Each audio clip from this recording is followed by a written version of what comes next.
ሰላም ሰላም የቻናል ቤተሰቦች በያላችሁበት ሰላማችሁ ይብዛ ብያለሁ። እንግዲህ በመጀመሪያ ለቻናሉ አዲስ ከሆናችሁ ሰብስክራይብ እንዲሁም የደወል ምልክቷን በመጫን አጋርነታችሁን ታሳዩኝ ዘንድ ስል በአክብሮት ግብዣዬ ነው። በመቀጠል እንግዲህ ሚዲያ ሰሞኑን ይዟቸው ከመጣቸው ሁለት ጉዳዮች ሀሳቤን አንስቼ የምደመድም ይሆናል። የመጀመሪያው በየመን በኩል ኢትዮጵያን ስደተኞችን ጭና ትሄድ በነበረች ጀልባ ላይ ባጋጠማት የማዕበል አደጋ 181 ሰዎች ደብዛቸው እንደጠፋ ነው እንግዲህ የደረሰኝ መረጃ የሚያመለክተው እና በሆነው ነገር በጣም ማዘኔን ልገልጽ እወዳለሁ። የሆነው ነገር ልብ ይሰብራል፣ በጣም ያሳዝናል።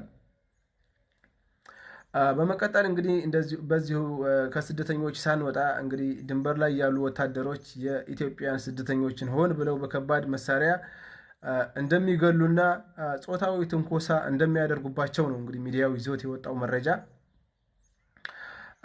እኛ ደግሞ የምናውቀውን ነገር እንናገራለን። እንደ ሐቅነቱ ተቀብለን የተጨመረ ነገር ካለ እሱን ለመቃወም ነው። እንግዲህ ዛሬ እውነት ነው ከባድ መሳሪያዎች ይተኮሳሉ።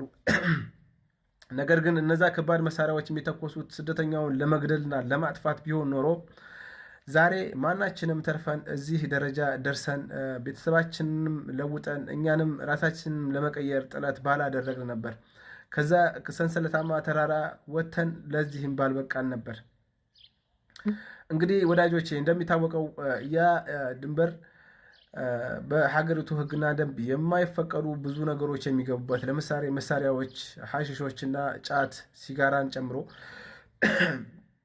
የሚገቡበት ነገር ነው። እንግዲህ የድንበር ወታደሮችም እንደ የትኛውም ባዕድ አገር ወደ ድንበራቸው ማንኛውም አካል ሊገባ ሲል እንደሚደረገው መከላከል ነው እንግዲህ የሚደረገው።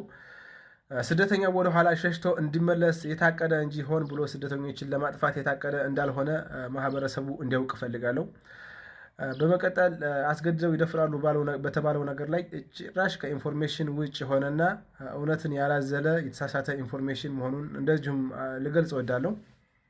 ምክንያቱም ተደፈረ ከተባለን በገዛ ዜጎቻችን፣ በገዛ ደላላዎቻችንና በገዛ የሀገሮቻችን ሰዎች እንጂ የድንበር ላይ ወታደሮች በጭራሽ የሀገሮቻችንን ሴቶች እንደማይደፍሩ ነው እንግዲህ እማውቀው። እኔ 2 የተመላለሻለሁ። ከኔ በላይ 3፣ 4፣ 5፣ 6፣ 7 የተመላለሱ ሰዎች አሉ። ከነሱም የደረሰኝ መረጃ ይህንኑ ተመሳሳይ ነው። እንግዲህ በምንናገረው ነገር ማንም ደስተኛ እንዲሆን ማንም እንዲከፋ አይደለም። ነገር ግን ሐቅን እንደ ሐቅነቱ እንቀበላለን። ሐሰትን ሐሰት ነው እንላለን። ሆን ብሎ ሀገሪቱ ላይ ታርጌት ተደርጎ ለማጥላላት የተደረገ ዘመቻ ካለ እሱ ስህተት ነው። ይደፍራሉ በተባለው ጉዳይ ላይ የሳዑዲ ድንበር ወታደሮች በጭራሽ አይደፍሩም። ይገላሉ በተባለው ጉዳይ ላይም ደግሞ አጀሉ የደረሰበት ካልሆነ በስተቀር ሆን ብለው ለሱ ታርጌት ተደርጎ የተተኮሰ አይደለም። እንደነገርኳችሁ እንዲመለስ ተደርጎ ይተኮሳል። እዛ መሀል ላይ መሞት ያለበት አካል ይሞታል ማለት ነው እና በሚቀጥለው በሌላ ፕሮግራም የምንገናኝ ይሆናል። እንደነገርኳችሁ ቪዲዮ ጠቃሚ መስሎ ከታያችሁ ሼር፣ ኮፕሊንክ አድርጉት። አመሰግናለሁ።